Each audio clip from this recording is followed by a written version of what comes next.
আমাদের অফিসের আম বাগান দেখুন কি পরিমাণ আম ধরছে, অসাধারণ।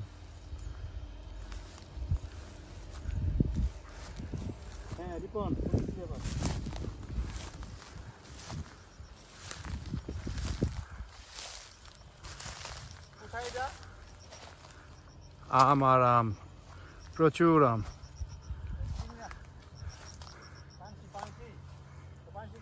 চেষ্টা করলে কি না হয়,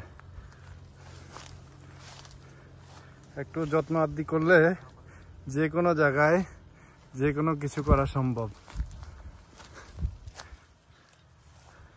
আমাদের ডিজিএম মহোদয় ওনার লোকবল নিয়ে উনি পরিচর্যা করে আজকে আমাদের এই আম বাগানকে সফল একটি আম বাগান করেছেন। প্রচুর আম ধরেছে, প্রচুর, পুরো বাগানে। ধন্যবাদ।